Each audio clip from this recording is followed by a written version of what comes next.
I want you to do something for me right now. If you're listening to this on your phone or maybe watching a monitor, just take a second to look at the screen. Really look at it.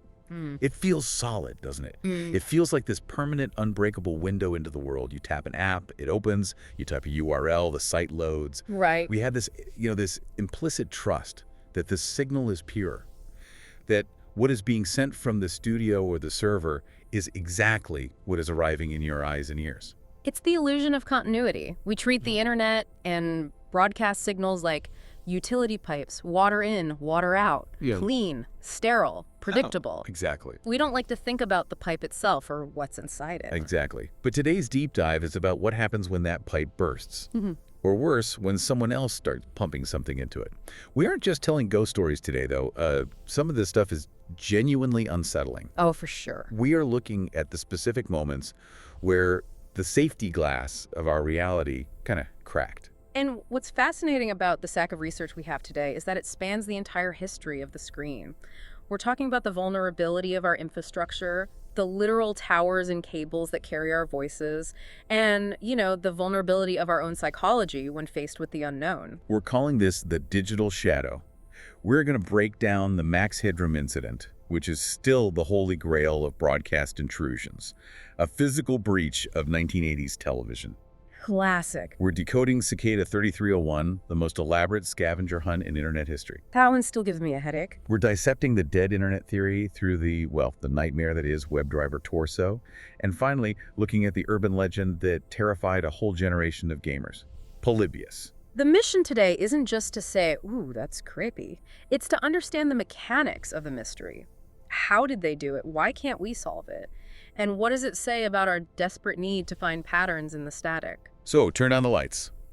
Let's wade into the noise. I want to start with the one that genuinely gives me the creeps every time I watch the footage. We are going back to Chicago, November 22, 1987. The Max Headroom incident. This is the absolute classic. If you study broadcast history or cybersecurity, this is one of the first case studies you look at. It's foundational. Yeah. But to really get why this was so shocking, you have to transport yourself back to 1987. Right. No internet, no Twitter to check if everyone else is seeing what you're seeing. TV was the monoculture. It was the campfire we all sat around. Exactly. If the president wanted to speak, he went on TV. If there was an emergency, it was on TV. The television signal was the authority. So hijacking that signal wasn't just a prank, it was an act of dominance. An act of reality bending. So set the scene for us. It's a Sunday night, Chicago, people are winding down for the week. Okay, so it starts at WGN-TV, Channel 9. It's 9 o'clock news. You've got Dan Rolashian, the sportscaster, doing the highlights. The Bears had just beaten the Detroit Lions earlier that day, 30-10. Yeah. So it's a good mood. It's mundane, normal Sunday night TV. Utterly mundane. And that mundanity is key, right? Because the glitch feels so much more violent when it interrupts something normal. Yeah, the contrast is everything. Precisely. So at 9:14 p.m., in the middle of Dan Roan talking about the game, the screen goes black. Just nothing. Pitch black. For about 15 seconds. Now, for a TV engineer, 15 seconds of dead air is an eternity. It's panic mode. Pure chaos in the control room. I can't even imagine. You'd think your entire system just fried. You would, and then the signal comes back. But it's not Dan Roan. No, it's something else entirely. It's a grainy, low-fidelity shot of a person wearing a rubber mask of Max Headroom, the 80s AI character swaying erratically in front of this rotating sheet of corrugated metal. And the sound. It's just this loud, angry, buzzing, no words, just static and noise, pure audio assault. I've watched this clip a dozen times for this deep dive. It looks like a fever dream. It's not scary in a monster movie way. It's scary in a reality is breaking way. And for the engineers at WGN, it was a crisis. But they reacted fast. They're pros. They figured out what was happening, that their link was being overpowered, and they switched the frequency of their studio link to the transmitter atop the John Hancock Center.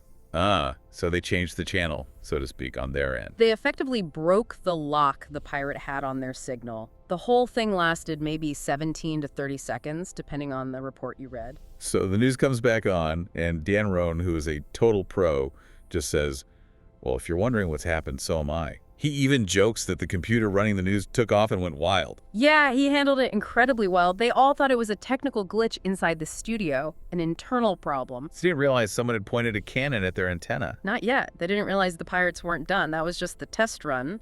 The main event happened 2 hours later on a different channel.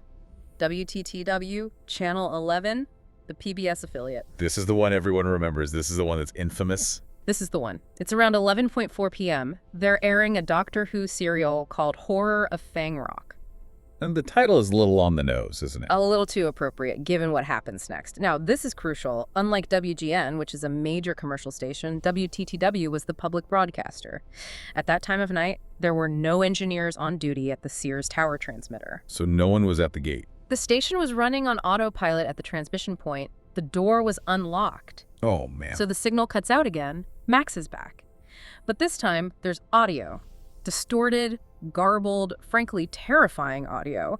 And because there was no engineer to switch the frequency, we were stuck. The intrusion lasted for an agonizing 90 seconds. The content of this second broadcast is what makes it feel like a thriller movie. It's not a political manifesto. It's not a terrorist threat. It's just nonsense, right? But it's specific nonsense. It's stream of consciousness performance art. It's punk rock television. The figure in the mask starts by mocking a WGN sportscaster, Chuck Swirsky. He says, I think I'm better than Chuck Swirsky. Frickin' liberal. Okay, so that immediately tells you the hacker was a local. They knew the local media personalities. This wasn't some random attack from out of state. Absolutely. They were watching WGN. And then he references Clutch Cargo. I had to look this one up. It's an old cartoon, right? Right. A cartoon from the 60s that used this weird technique called synchrovox, where they superimposed real human lips onto a cartoon drawing because full animation was expensive. It looked stiff and weird and, frankly, pretty creepy. So he's making a joke about the cheap animation, maybe about the mask he's wearing. That's the theory. A dig at the stiffness of the Max Headroom mask. And then he holds up a can of Pepsi and says, catch the wave. Which is deeply ironic. Huh. Because the real Max Headroom, the actual character, was a spokesman for New Coke at the time. It's a brilliant anti-corporate joke. He's taking the ultimate corporate shill character and making him endorse the competitor. It's a middle finger to advertising culture. But then it just gets truly bizarre. It goes completely off the rails. The climax of the video shows the figure exposing his buttocks to the camera, and a woman, or at least someone in a dress, starts spanking him with a fly swatter. What? Yes. And the figure screams, they're coming to get me! And then the audio distorts into this horrible scream. And then, cut to black, Doctor Who comes back on, and the entire city of Chicago is just left sitting there asking, what in the world did I just watch? Exactly. And that's the question the FCC and the FBI asked for years. Who did this? But before we get to the who, let's really get into the mechanics of the how. Because I think people imagine a hacker sitting at a laptop like in a movie, typing code. Right, I'm in. But in 1987, you couldn't just hack a firewall. This was a physical heist. So how does a signal actually get hijacked in the analog age? There's no internet to break into. You have to visualize the architecture of a city like Chicago. In 87, the TV studio, where the news anchors are, is on the ground. But the transmitter, the thing that blasts the signal to your TV antenna at home, is on top of the tallest building in the city, the Sears Tower or the John Hancock. Got it. Studio on the ground, transmitter on the roof. And to get the video from the studio to the roof, they use something called a studio-to-transmitter link, or STL. Which is basically a high-powered microwave beam. Think of it like an invisible laser pointer connecting two buildings. It's a line-of-sight radio frequency. The studio fires the laser at a receiving dish on the tower. If you want to hijack the station, you don't break into the studio. You just have to stand somewhere else with your own laser, a powerful microwave transmitter, and point it at the same dish on the tower. It's a brute force attack. You're literally just shouting louder than the studio. Precisely. You overpower the legitimate signal. And you have to be in the line of sight. So you need to be in another tall building or a helicopter or have some very specialized gear. And this is where the FCC investigation gets really interesting, right? They analyzed the tape. They did. Dr. Michael Marcus, who was an expert in signals analysis for the FCC, he analyzed the recording later, and he noted a very specific detail. At the moment the screen went black, there was about 1.67 seconds of fuzziness or video synchronization loss. Which tells us? It tells us the pirate was using gear that needed to warm up. This wasn't a kid with a VCR and a coat hanger. This was likely heavy commercial-grade equipment. They had to haul this gear to a rooftop or a high apartment, align it perfectly with the receiver on the Hancock or Sears building, and blast a signal capable of overpowering a major network. That takes serious engineering knowledge. And guts. Because if you miss, or if they triangulate you, That's federal prison. This is a felony. A huge risk. And that leads us to the suspects. Because the internet, of course, loves to try and solve this case. If you go on Reddit right now, you will see the name Eric Fournier thrown around constantly. Oh yeah, that theory is everywhere. And I've seen this. Fournier was the guy behind Home at St. John, right? Those terrifying avant-garde videos from the early 2000s with the mannequins and the weird voice. Yes. Chez St. John is pure nightmare fuel. It shares a similar frantic, disjointed aesthetic to the Max Headroom incident. So people look at the two and say, same vibe, must be the same guy. But the timeline just doesn't work, does it? It falls apart under any kind of scrutiny. In 1987, Fournier was likely in high school or just out of it. He was playing in punk bands in Indiana. The sources indicate there is zero hard evidence linking him to Chicago or broadcast intrusions in '87. It's a classic case of people connecting two creepy things and assuming they must be related. It's retroactive pattern seeking. Exactly. So if it wasn't the avant-garde artist, who was it? The insider theory. The prevailing theory among investigators, and this is supported by the specific references to Chuck Swirsky and WGN, is that it was an insider, a disgruntled former employee, or a brilliant but mischievous broadcast student. Someone who knew the schedule. They knew WTTW had no engineers on duty at the tower. They knew the frequencies. They had access to the equipment. And the reference to world's greatest newspaper nerds, WGN stands for World's Greatest Newspaper, a nod to its owner, the Chicago Tribune, suggests a specific beef with that station. And yet, despite an FBI investigation, despite the FCC hunting them down, nothing. Not a thing. For decades. The statute of limitations has passed now. They could come forward today, write a book, make $1 million, and face no legal consequences. But they haven't. And that silence is part of the mystery, isn't it? It wasn't about fame. It wasn't about getting credit. It was about the act itself. Breaking the screen. Proving it could be done. It's the ultimate you had to be there moment. Okay, let's shift gears. We're moving from the loud, buzzing chaos of 1987 to the silent, sophisticated corridors of the modern internet. Let's talk about Cicada 3301. This is a totally different animal. Max Headroom was a sledgehammer. Cicada 3301 is a scalpel. This is widely considered the most elaborate cryptographic puzzle of the internet age. It all starts on January 4, 2012. A simple image posted to 4chan on the B board. Now, for those who don't know, B is the random board. It is a primordial soup of memes, anime, and absolute chaos. It is the last place on Earth you would expect to find a sophisticated recruitment drive for a secret society. Right, and in the middle of all that noise, this image appears. White text on a black background. Super simple. The message was stark. It said, "Hello, we are looking for highly intelligent individuals. To find them, we have devised a test." And it was signed simply, 3301. Most people scrolled right past it. Thought it was a joke, a troll. But the curious ones, the ones who downloaded the image and opened the file in a text editor, found the first breadcrumb. Steganography. This is the art of hiding a message within another message. In this case, hiding text inside the code of an image file. It's like writing a secret letter in invisible ink. You can look at the paper all day and see nothing. You need the special light. In this case, the special light was a text editor, and that was just the doormat. The puzzle quickly spiraled into this massive rabbit hole.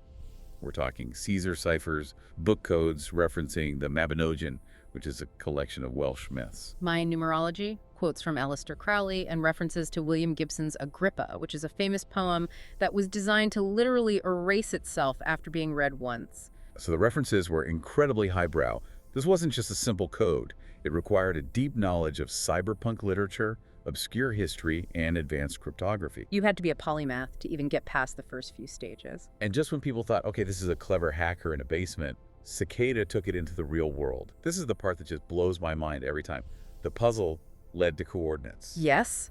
This is the moment the scale became apparent. These weren't just random numbers. These coordinates pointed to physical locations in 14 cities around the world. We're talking Warsaw, Poland, Paris, France, Seattle, Washington, Seoul, South Korea, even Halewa in Hawaii, Little Rock, Arkansas, Sydney, Australia. And when people went to these locations, to these physical telephone poles or walls, they found posters with the Cicada insect logo and a QR code. That proves organization.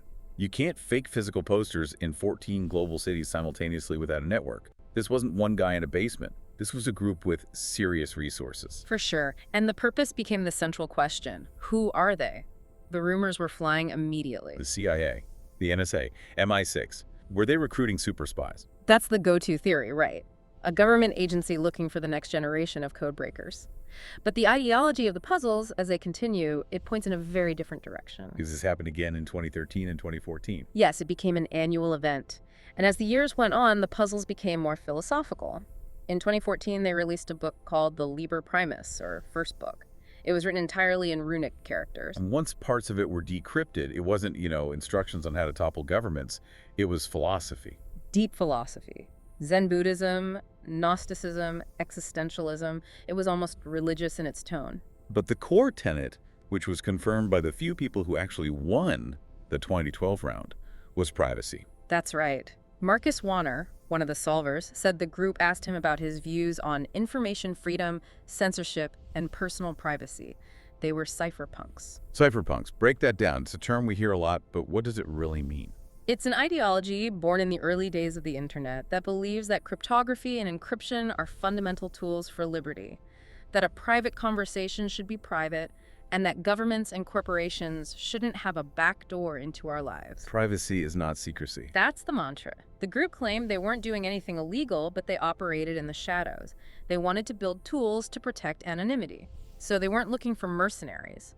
They were looking for digital architects. One thing I want to drill down on, because it pops up in the research constantly, is how Cicada verified themselves.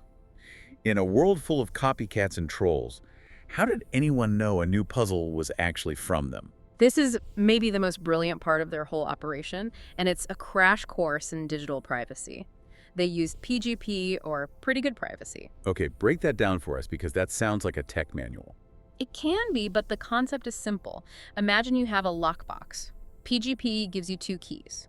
One is a public key that you give to everyone. You can post it on your website, shout it from the rooftops. Okay. Anyone can use that public key to lock a message and send it to you. But, and this is the important part, only you have the matching private key to unlock it. So it's perfect for secret messaging. Someone can send me something only I can read. Right. But you can also use it in reverse. You can use your secret private key to sign a message. It creates a unique digital signature. Then anyone with your public key can check that signature and verify that only the person with the private key could have written it. It's a digital wax seal. A perfect analogy. It's an unforgeable digital wax seal. Cicada established their PGP key in the very first puzzle. From that point on, if a new puzzle didn't have that digital signature, it was fake. End of story. Which actually happened in 2017, right? Look. A bunch of fake clues appeared. It did. The internet went crazy thinking a new puzzle had started. Then, the real Cicada account dropped a PGP-signed message effectively saying, "That's not us. Beware of false paths." Wow. It proves that their core philosophy, privacy, and verification wasn't just talk, it was embedded in the very mechanics of the game. Beware of false paths. Ooh. That's very Gandalf of them. But here we are, years later. The Liber Primus isn't fully cracked. The third puzzle is technically still unsolved. And that's the brilliance of it. They gamify the recruitment process so perfectly that the community is still working for them years later, trying to translate their manifesto for free. So if you're listening and you're good with runes, the job opening might still be available. But let's move from the hyper-intelligent to the hyper-weird. We're moving from the geniuses to the ghosts. Let's talk about WebDriver Torso. This is a case that perfectly illustrates our fear of the other on the internet. In 2013, a YouTube channel appeared, and it started uploading videos. Not one or two, thousands. Eventually, over 80,000 videos. Some sources say it was way more, like 390,000. And they were all the same. Almost all the same, 11 seconds long. And they were just blue and red rectangles sliding around on a white background.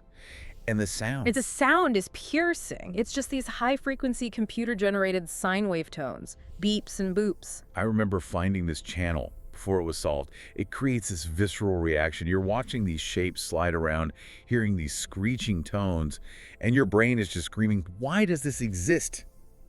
It feels like you walked into a room you weren't supposed to be in. That's a very human reaction to what is essentially machine-to-machine communication. Yeah. We are so used to content being made for us. Entertainment, news, cat videos, it's all designed for human consumption. Right. WebDriver Torso was a shock because it was content made by a machine for a machine that we just happened to stumble upon. Naturally, the internet saw this and went, okay, this is spies. It has that numbers station vibe, doesn't it? During the Cold War, you'd hear these shortwave radio broadcasts of people reading strings of numbers, presumably to communicate with spies in the field. Yeah. People thought WebDriver Torso was the modern version. coded messages hidden in the positions of the red and blue blocks, or aliens, or a rogue AI trying to communicate. The theories were wild. But then the internet sleuths, the digital detectives, found the cracks in the pattern. Because even machines make mistakes, or rather, the humans running them do. There were anomalies. Out of tens of thousands of videos, 2 were different. One was a clip of the cartoon Aqua Teen Hunger Force, specifically a French dub, which was very odd. And the other was a 6-second clip of the Eiffel Tower at night. And on that Eiffel Tower video, there was a comment. Just one comment that blew the case wide open. The comment said, "Matei is highly intelligent." It just seemed like a weird inside joke. But sleuths started digging for a Matei.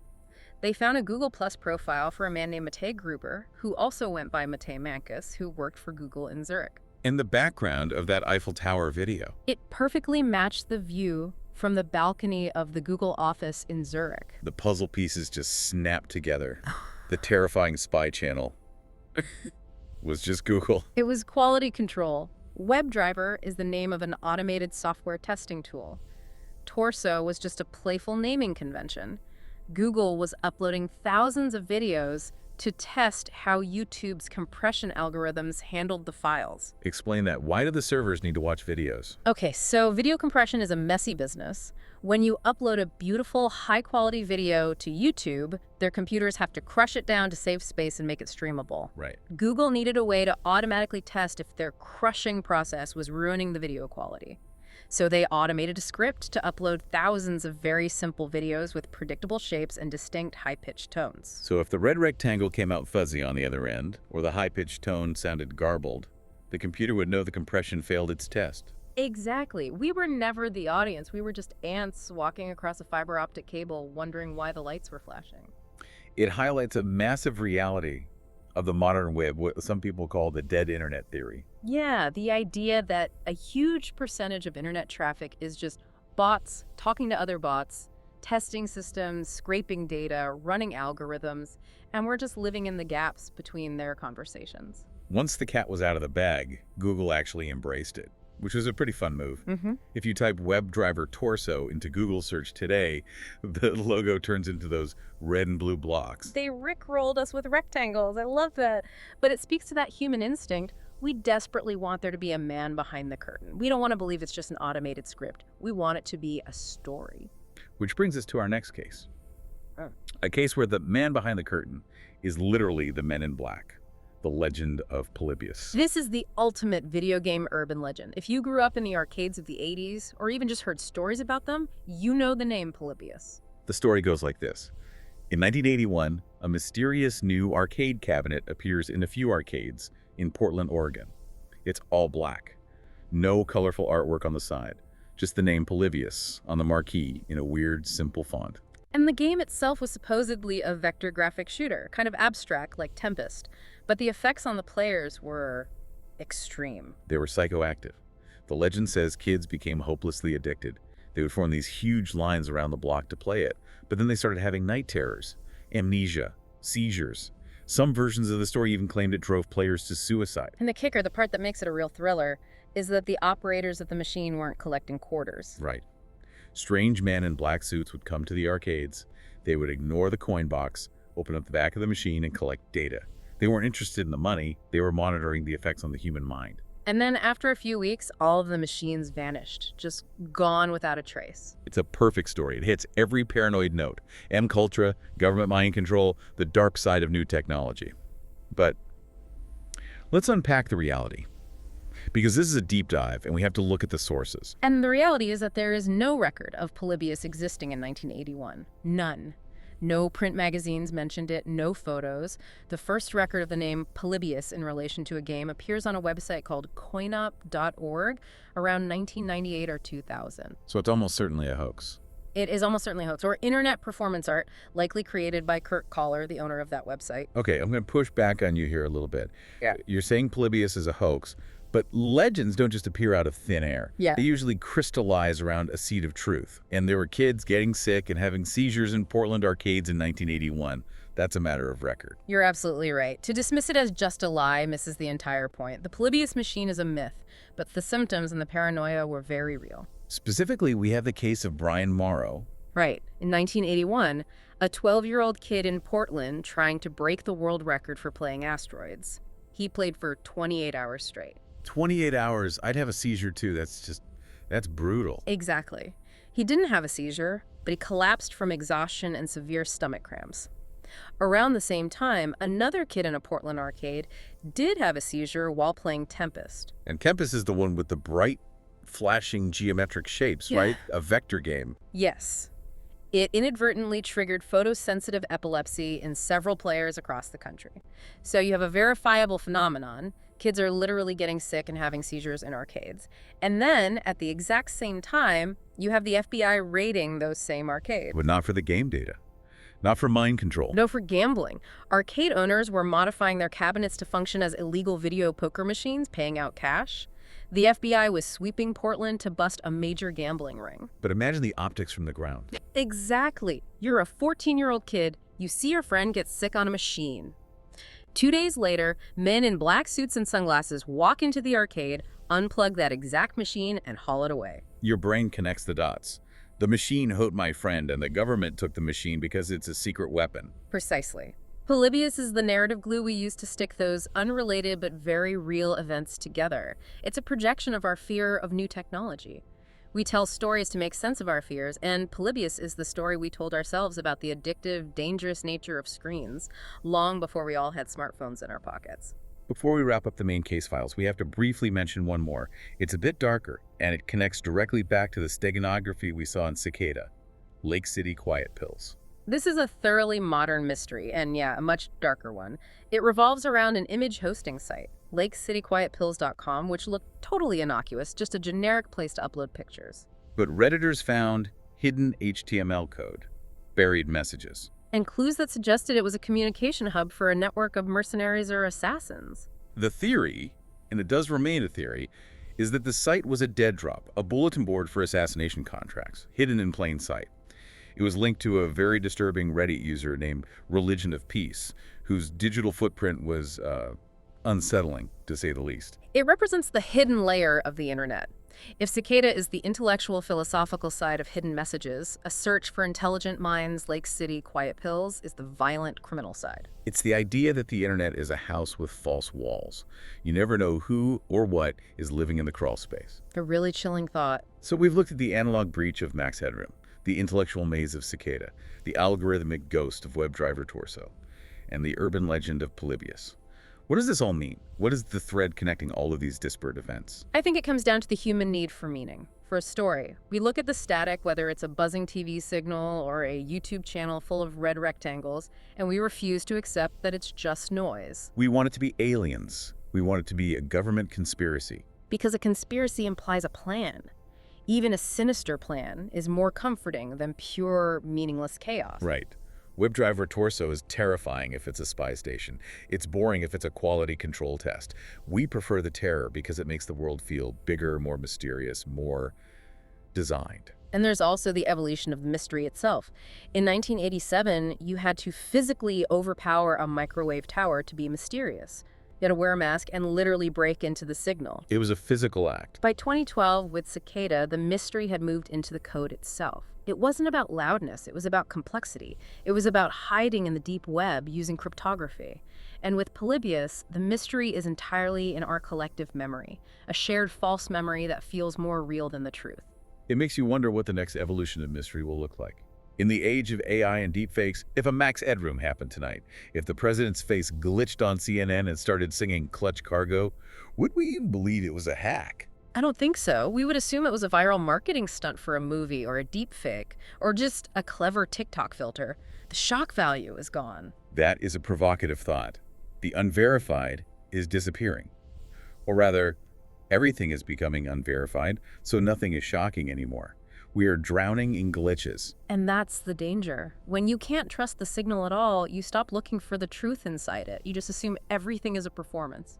If Cicada 3301 never posted a final solution, maybe they are still out there waiting for us to stop looking at the shiny rectangles and start looking at the code underneath. Or maybe the test is already over and we all failed. On that cheerful note, I'm going to go check my TV reception. Thanks for diving in with us today. Always a pleasure. Watch the signals. And to you listening, Look a little closer at the glitches in your own feed. You never know who or what is trying to say hello. Catch the wave.